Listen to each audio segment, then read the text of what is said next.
Hello guys, so welcome back. It's TechChris here, and in this video we'll be talking about protected and weak levels. So yeah, typically in a trend there are what you call protected and weak levels, right? There are typically areas you call protected levels and typically areas you call weak levels. So the idea behind it is this: a protected level is a level that you don't want to see price go beyond or go above, right? Why a weak level is a level you don't want to see, you want to see price go beyond. So a protected level is where you don't want to see price exceed, just simply it's just where you don't want to see price exceed. And then a weak level is where you actually want to see price cross. You understand? So one is you don't want to, the other is you want to, right? So this simple thing I've just said is the basics of what forms a trend. It is the core basics of what forms what a trend. Now, a trend is made up of simply protected and weak levels, right? Now, in an uptrend, have you ever imagined why the uptrend goes like this, creating higher highs and higher lows in the process, creating higher highs and higher lows in the process? Have you ever wondered why this particular pattern continues until when it reaches to a particular point and then it fails, right? If you've actually wondered that, then the answer is simply this thing I've just explained: protected levels and target levels. Now, in an uptrend, the protected level is always the higher low. The higher lows are the protected level, because we don't want to see price come beyond these levels. We don't want to see price come beyond them. All these levels, we don't want to see price. So we don't want to see price come beyond these levels. We don't want to see price come beyond these levels, right? This simply means that if price eventually does something like this and boom, breaks, we should start expecting what a shift. But anyways, it's not what we're here to actually talk about. I would have said something that is related to a shift and a break of structure and trend continuations. But as we proceed in the videos, we are going to actually look at that. So I forgot, the theme of this particular tutorial is basically what's helping you become a better trader. So it is something I co-signed with the X100 link ground. So do well to follow, turn on post notifications. I'll try as much as possible to upload new trading videos on Mondays, Thursdays, and Saturdays. I would see if we can actually keep it at that pace, right? So everybody gets to learn properly. Okay, so yeah. So now I have to delete all of this, right? Yes, I need to escape and delete all of this. All right, so basically now let us look at protected and weak levels. Now, when a high is formed and a low is formed, right?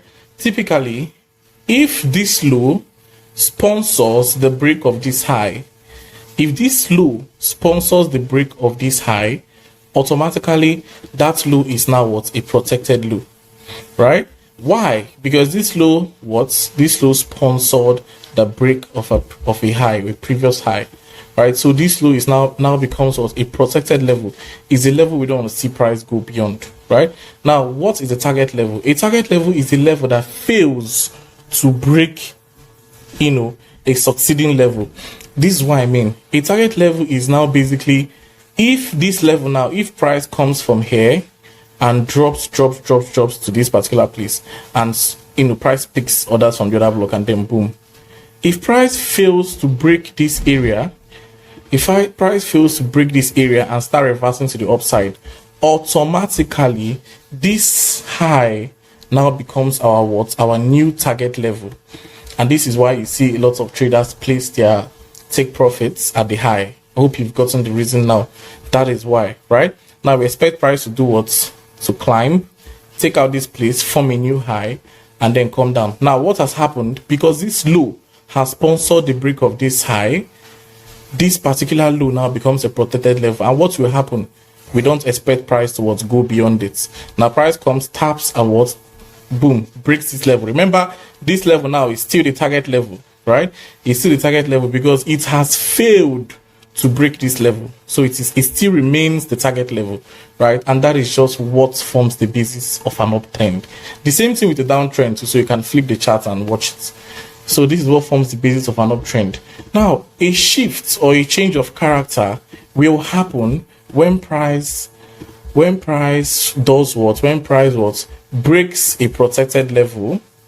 When price breaks a protected level, we start to see, or we start to like note that, okay, the trend is weakening, price is about to change to the next trend or whatever, right? And then possibly we have another break which confirms it, and then boom, we drop, right? So basically, this particular protected and weak levels can actually flip their role, just like support and resistance actually flip their role. These protected and weak levels can flip roles. Now, this particular place now was a protected level, right? This particular place was a protected level, but price broke it. Now, automatically, what has happened? Because price now broke this particular place, this high that sponsored the break of that low now becomes the new protected level, and which means we don't want to see price go above this high. We don't want to see price do what? Go above this high. All right. What has happened there? I'm going to explain in one of the videos coming up. But then I just wanted to explain protected and weak levels. Now, these protected and weak levels will help you when you're trading to actually understand where price is not meant to go beyond and where next price is going to get to if price is reacting off a demand or a supply zone. To get now, the target level is where we're expecting price to get to when price is bouncing off a demand or a supply zone, and why the protected level is where we're expecting price to not go beyond when price is coming from a target level. To get, so it's as simple as that, right? So just note that in an uptrend, the higher lows are the protected levels. When the higher lows are taken out, automatically we should start to expect what? A change in trend, right? There's more to it. Like I said, I don't want to like cut in since we're actually looking at a whole different thing, right? So I'm going to show you these protected and weak levels on the charts so you can get to like see what it is. So that will be all for this video. I'll see you guys in the next one.